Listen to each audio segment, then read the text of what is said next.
Hello, my name is Kimberly Hilton, and today I'm going to show you my lightweight field kit that I use to paint when I'm painting outside. And this is a very lightweight setup that I can use when I want to stand and paint. And I'm going to show you my field kit and what's in it, and then we'll get to painting. Okay, so I'm at a picnic table, and I'm just going to show you the bag that I'm carrying.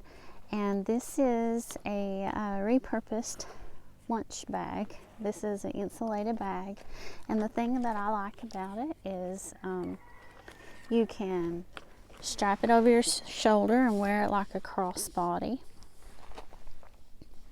and it has a place to hold your water, and it's big enough to hold a sketchbook, your paints, and everything. And there's also, if you need two waters, or I like to put my cell phone in this little pocket here. But this I've had for probably 10 years. I don't remember where I got it, but you can just find, if you're interested in something like this, you can find one that will suit your needs. But or you can put it in a backpack or any kind of bag. Now right now I have it a little, I wanted to show you some options. So I have it a little fuller than I would normally pack, because I'm not normally going to pack two sketchbooks, but I just wanted to show you. This will hold this is a 8.5 or 9 by 6 Kilimanjaro 100% cotton watercolor sketchbook, and that fits in there nicely. And I have sometimes I don't want to carry a sketchbook because sketchbooks can be heavy with all the paper.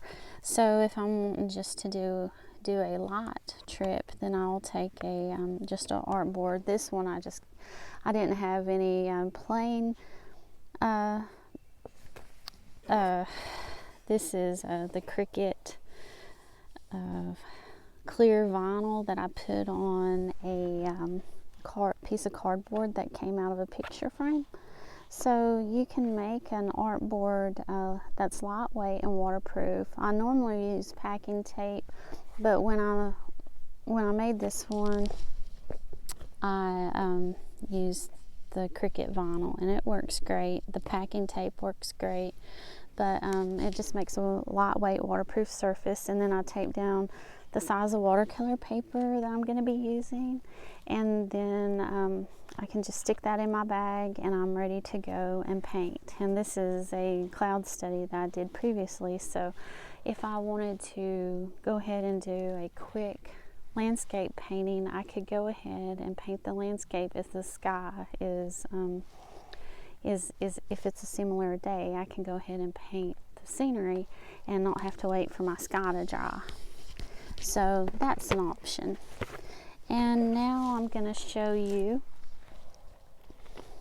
the bones of my kit. This little bag, and you can use a makeup bag, you can use a gallon Ziploc bag, you can use any kind of bag that that you have. It's nice to have it in a bag, so if you want to change between backpacks or purses or lunchbox bags, whatever, you'll have all your tools already gathered and in one place. Now I'm going to show you what's in this bag. This little bag is very handy. I actually got this from a pack of curtains, and I just repurposed the bag because I like using a clear bag so I can see what's inside it. But if you don't have a clear bag, you can use any kind of small bag to keep your stuff in. And I'm just going to show you what I gathered for today's painting trip. So I love having a art board. This is one that I done with foam core board. It is a backing board, presentation board, or something like that. It's got foam in the core, and a lot of times people will use these to put behind a painting, like a watercolor painting or something, to frame it. But this one I wrapped in packing tape, and I scored the center of it so that it will fold, and then I reinforced it with tape there. And I have a video on here that I will link in the description below, and it'll show you how I made this. And I just stuck a little piece of magnet on there so it will hold my palette. So I like this board. I have flat ones that I like too, and those work great, but this one I've been using lately because I really like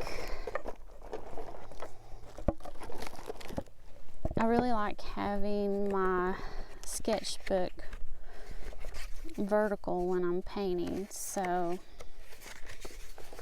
this is, let me get this, that's notes.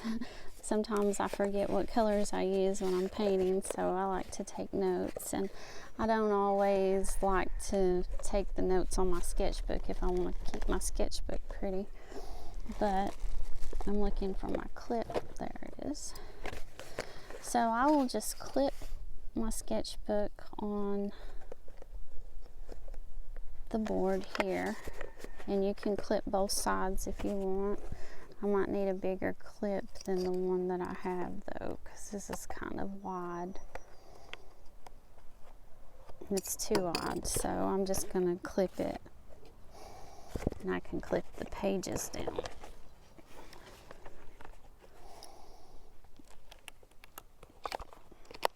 So they don't flutter. But so that's how I do it, and it's very lightweight. And then I have, this is palette cups, and a lot of times people will use these, like oil painters will use these to put solvents in, but they are great to hold your water, and they clip right onto the board. And then my palette, I'm going to set this down, hopefully you can still see it. Yeah, you can see it. So this is a palette. It was an empty palette that I ordered from Amazon, and it was pretty cheap. And I took the little flap off because I didn't like the space that the flap took up, and I never used that area. And some of my paints have come out, and I lost one of my pans, so but you can just put that on there, and so you can hold it up like this, and it's not going to fall off. And now I have some brushes, and I got these from Amazon, and I don't have an Amazon affiliate link. I wish I did, and I may try to get one in the future. But these are great little travel brushes, and they were inexpensive, I think around $20. So those, I have those. They're really nice brushes. They're made with natural hair. And then I have this. This is not vanilla extract anymore. This is my water container, and I like it because it's flat and it doesn't take up a lot of space, and it holds 2 ounces of water, but you can get the bigger ones that hold 4 ounces. So that's nice to have a water container to fill my water pots up, but I don't have to have this because I could fill it up with my drinking water.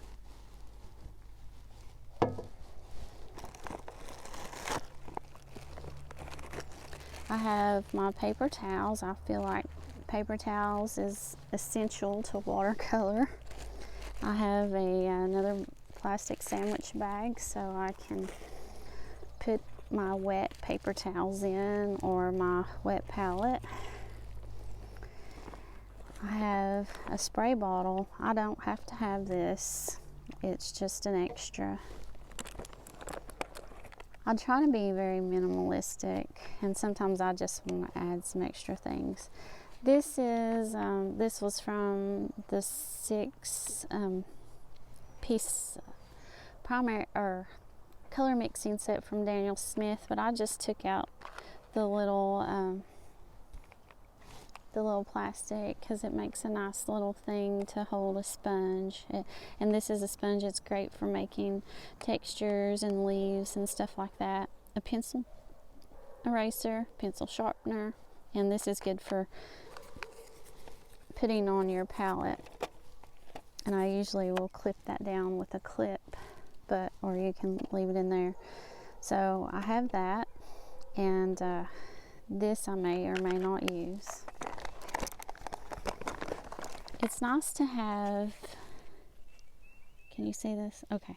So this is I cut a Mr. Clean eraser sponge. It doesn't have to be Mr. Clean. It can be whatever brand you have. But they're great for lifting out highlights or erasing mistakes, or it's just handy to have one of those. And I have a few little extras today. This is a store card, and it's good for scraping or making textures. It kind of works like a palette knife. And I'll show you what that is in a minute. This is a paintbrush that I cut down to size, and then I sharpen the end of it, and that makes great tree branches or textures. And if I had sharpened it or made it smaller, it would fit in my little palette there. So it did fit in my old palette, but it doesn't fit in this one, so I may make it smaller. This is just a HB pencil in case I want to sketch in a drawing, and I stuck this in here in case I needed to add some white highlights after the painting has dried. I don't need that. I don't normally bring that. And this here is something that I just bought. It's a Guerrilla painter composition tool, and I thought that I might try to use it. Now, I bought this on Amazon, and when it came in, the pen wouldn't work. The pen was dried, so I just used I got one of my other dry erase markers, and it will work. So this is kind of cool. I haven't used it yet, but I'm going to try it out today. You can use this grid to try to find your composition, and then draw it in with the magic erase. I have the instructions here because I haven't used it yet.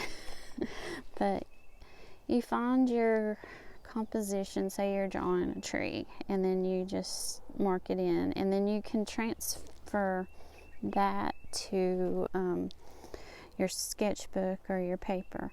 And they have these little cards that you can slip under here. This is so you can see it better, and you can see the values. It has a value scale. But the real reason why I bought this was because of this little handy, this red lens. It will help you see value. So sometimes it's hard to tell the values when you're looking out in nature, what's in light and what's in shadow.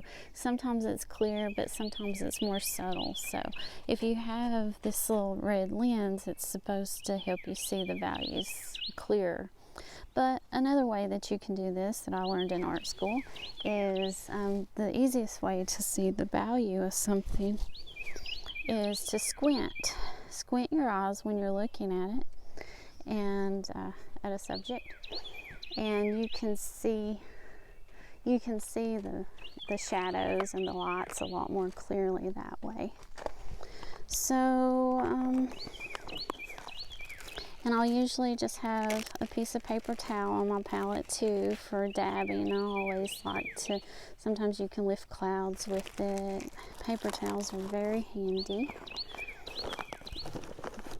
I think that's all that's in my bag, so this is going to be my setup, and I'm going to go try to find something that I want to paint. I do wish that I brought a bigger clip, but you know, I'm going to have to make do. And I'll leave the pencil out. I probably don't need this. I'm probably only going to use one brush. I'll show you what this is. This one here is a number 8. And it says it's Kolinsky. I don't know if it's Kolinsky, but I've had this brush for several months and I really love it. It's a nice little brush. It's some kind of animal hair. It performs as good as my Kolinsky sable, and I don't have to be, I love it because I don't have to be very precious about it because it wasn't very expensive. So if something happens to it, it's easy to replace. So that's this set, and I'm going to leave my brush out. This is the number 12. There's a number 8, a number 4, and this number 4 is about the same size as my number 6 Escoda Kolinsky sable brush, and it honestly, it works just as well. So I'm probably not going to buy any more very expensive brushes. That one Escoda brush cost me $50, $45 or $50, and this 3-piece set cost $20. So that's just a little tip for you. I'm not going to make any money if you buy these brushes, so if you do try it and you like it, let me know. But I'm going to stick this bag back in my pack. And see, the cool thing about this shoulder bag is if I need anything, it's accessible. But this kit also fits in, like if I wanted to take my backpack, which, you know, I might, but not today. I'm just going to leave that here. And I'm going to take my little setup. So this setup, let me get my brush out.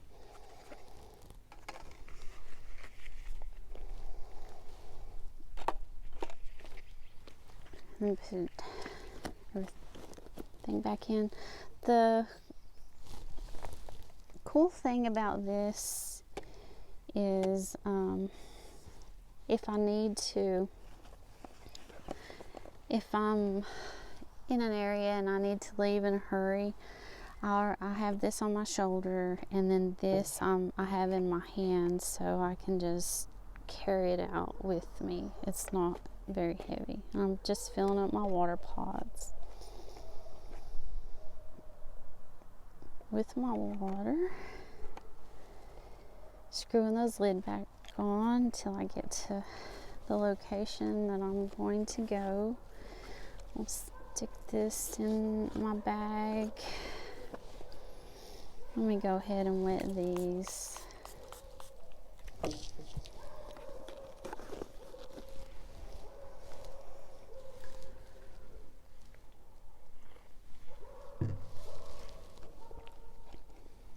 So this is how it works.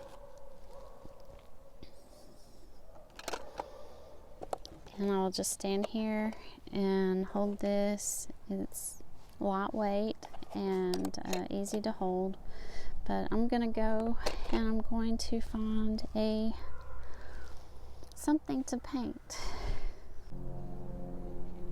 Okay, so I'm back, and I found this little tree here, and the reason why I actually am set up right here is because down on the mountain, down where that big tree is, kind of down that way.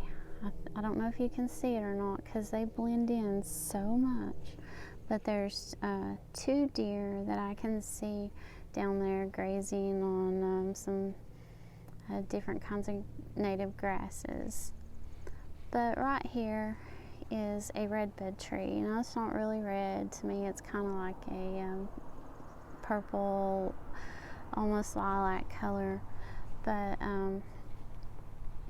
it is a sign that warm weather is here, and we may still have to go through a couple more what they call winters. This is we've already went through redbud winter, which this is what it is. Usually you'll have a cold spell during the time that the red buds are blooming, so they call that redbud winter.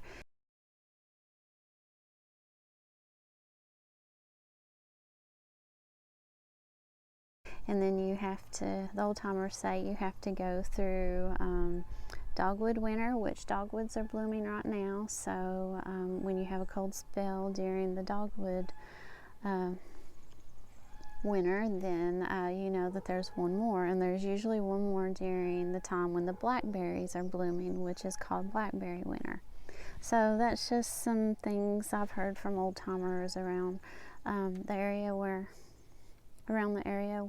that I live, and I don't know if you've ever heard it, but that is a sign of spring, of course, and it's a beautiful tree. So I'm gonna paint this tree and keep an eye on the deer. So I have my palette set up and ready to go. I don't know how much of the sky is going to be in the background, and I'm not going to paint all the background. I'm just going to focus on this tree. I already have my background. I already have this the sky, and I hope that you can see this while I'm painting. It's kind of hard to paint and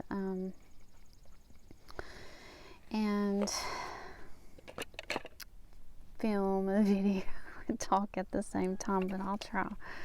So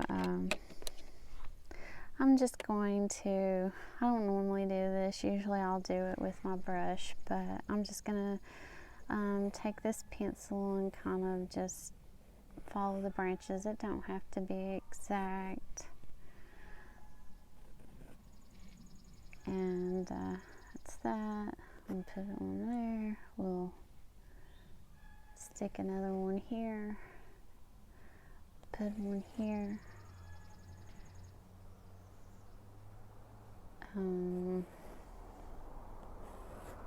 I'm not going to paint all these branches. It would take too long. And then that one comes up, and trees usually just branch off in Y shapes.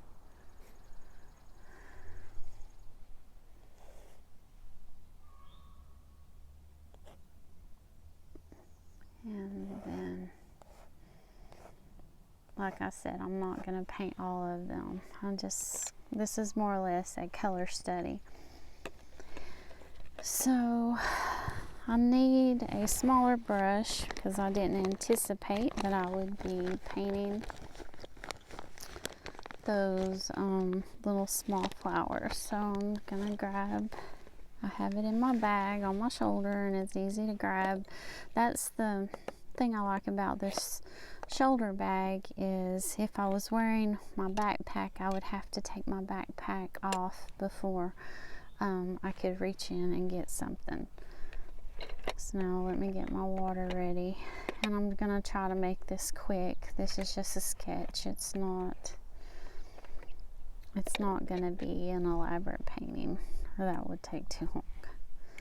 So let's see if we can get these colors here. I know there's a lot of the pinks, and then there's a little bit of blue or purple. So this is a quinacridone. I think it's a rose. And I'm just going to dab just kind of like little dots where I think the flowers are, okay? So with that pink color, and then I'm gonna dab into a little bit of this purple. This is, I think it's a Carbazole Violet, a Da Vinci. This is actually called Da Vinci Violet.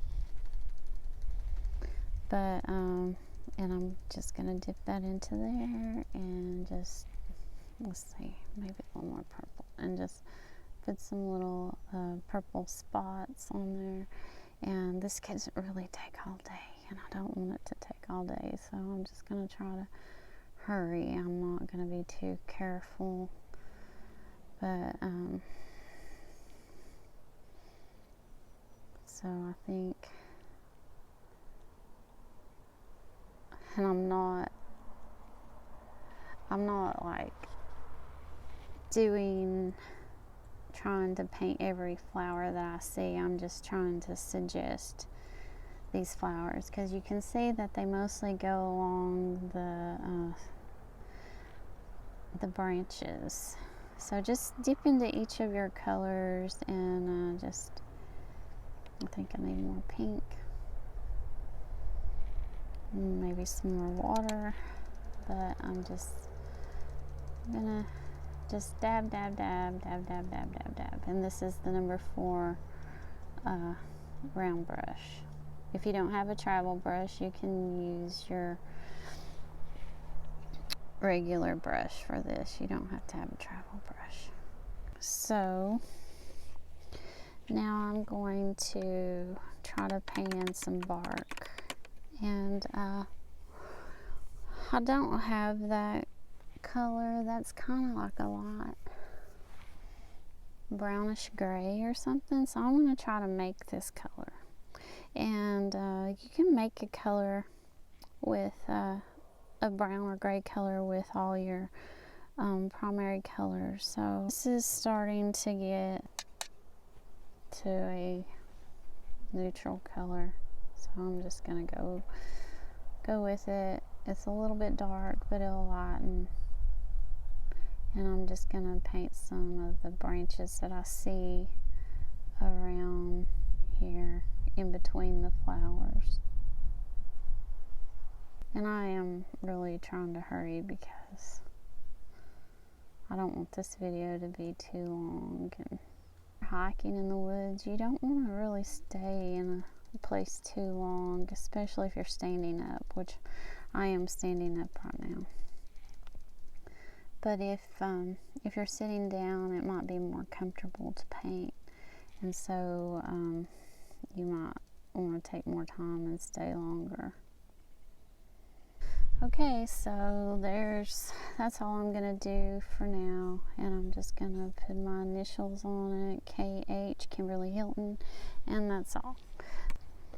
If I was in a hurry and didn't want to put this back in my bag, I could just carry this to my car or to a place where I could sit down and take everything apart. And plus, your watercolor painting might still be wet if you're in a hurry, so you might want to just carry it like that. But if you're ready to go, you can just take this off, maybe clip it on the outside, put your water pots back in your bag, put everything away, and then you're good to go. But what I usually do is I will just carry, I don't walk too far away from the car if I'm by myself. So what I'll do is I'll just carry this back to the car and set it down in the dashboard or in the seat and drive home, and then put it together when I get to the house. So it has time to dry and I don't have to worry about everything. But that's how I do it. If I want to paint flat, I can paint flat, just putting a clip there. So that's how I do it, and I hope you enjoyed this little video, and I hope you have a great day. And if you liked it, please let me know in the comments. Consider subscribing to my channel. I'm trying to grow my channel right now. Have a great day and happy painting.